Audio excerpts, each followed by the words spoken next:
I mean, I don't know who we're playing. We can't really get injured anywhere in the front court at all. Like, even, I mean, yeah.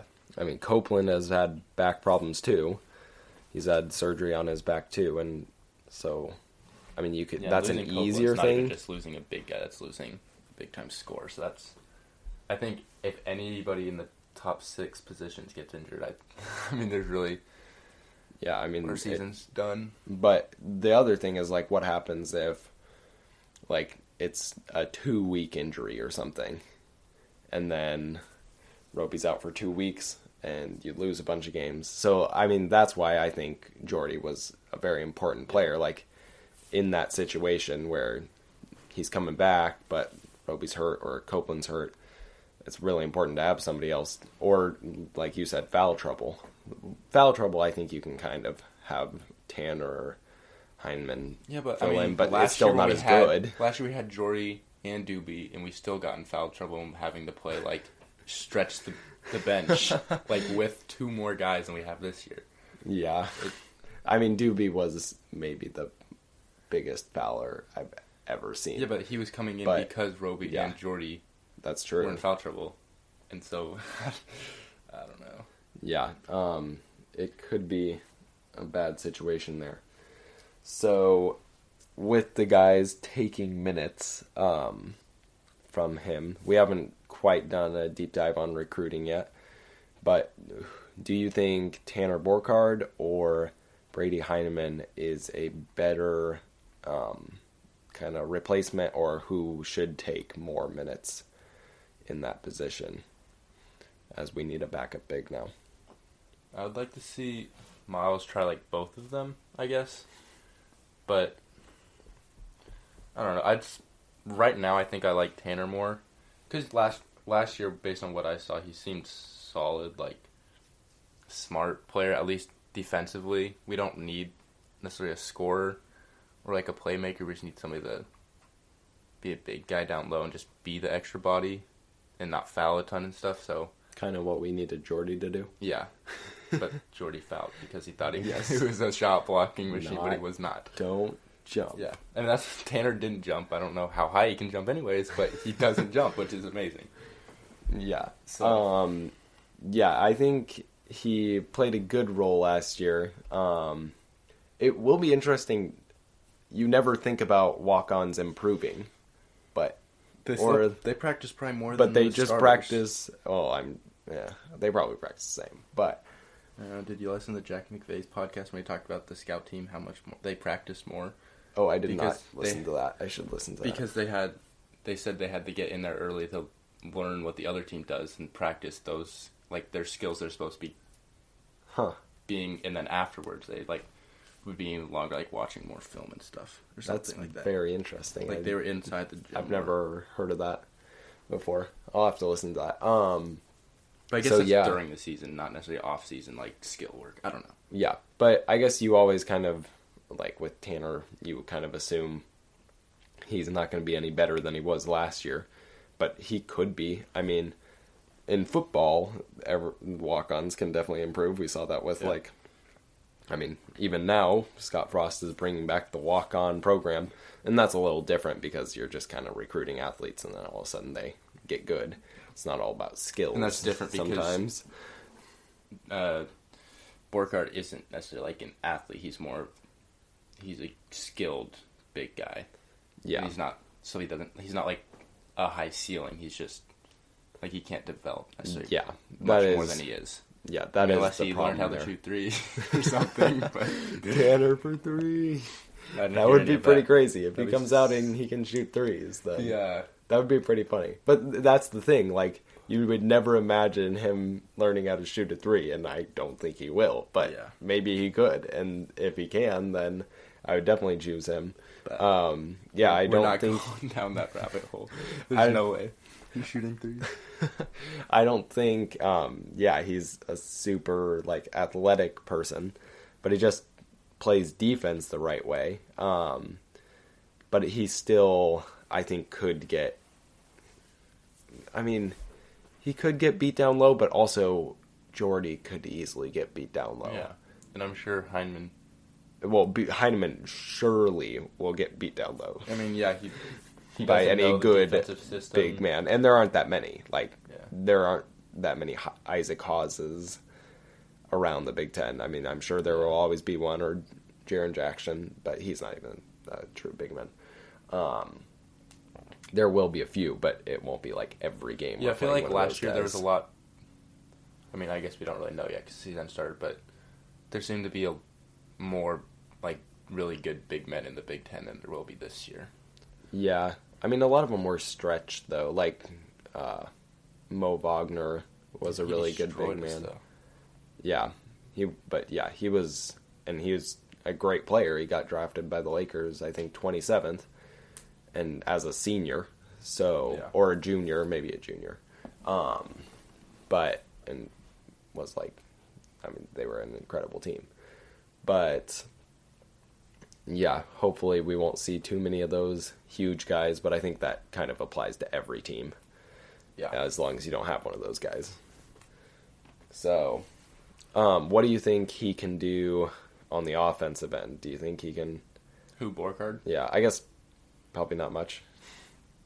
I think not turn it over is good enough for me. Just don't mess up.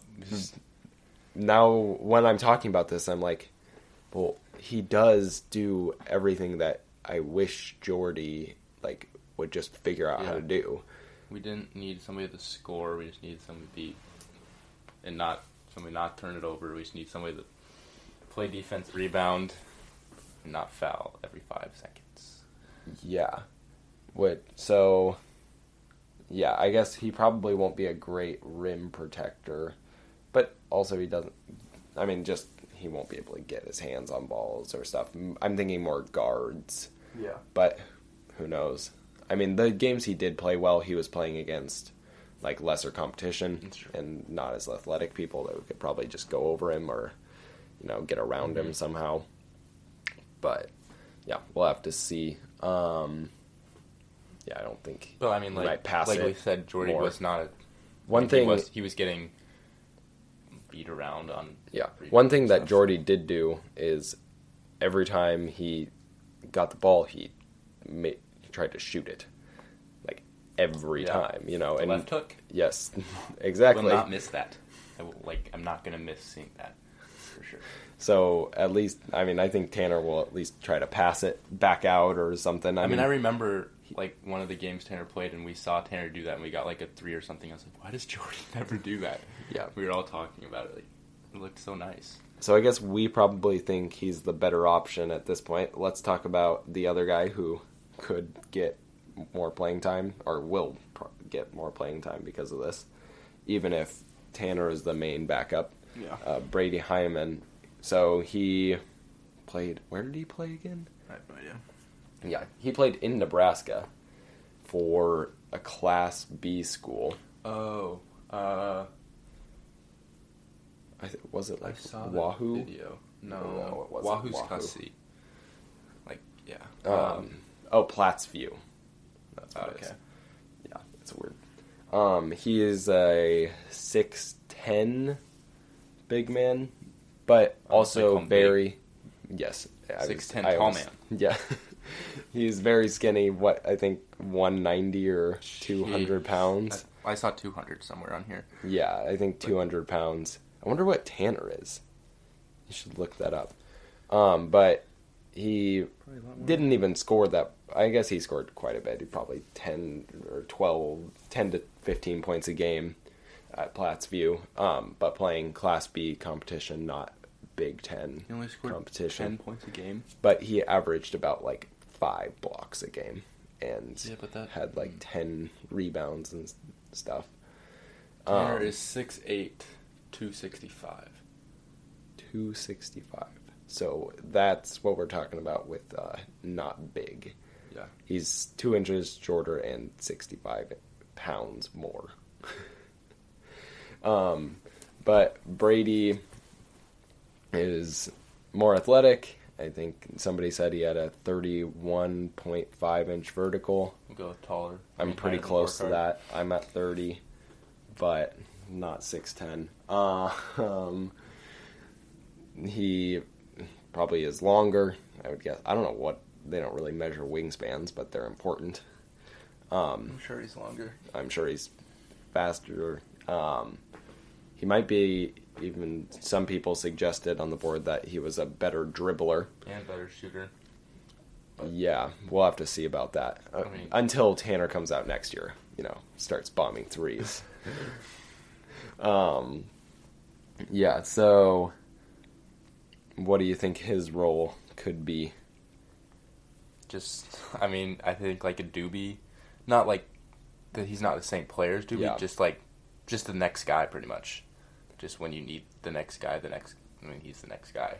Yeah, I don't think he's going to be like in specific games we're like, oh, we're putting you in like right off the bench or something. Yeah. Or like for sure. It's the guy who, if you need him, he'll go in. I thought it was interesting. Most people, when Brady came in, said he actually could play the 4. What? Because he's more of like, almost like Jaren Jackson, where it's kind of, and his numbers reminded me of him. Like Jaren Jackson didn't average that many points this year, but he's just so long and so athletic. Obviously not the same as Brady Hyman, but like the NBA, college to NBA equivalent of Class B Nebraska basketball to college equivalent of that type of player. Brady was in high school. Yeah, I know. That's what I'm saying. Like, he's the best of high school basketball instead of being the best of college basketball. But like he can kind of dribble and he'll stay on the perimeter more. He won't like post up, which honestly I'm fine with. And I think Miles was talked about.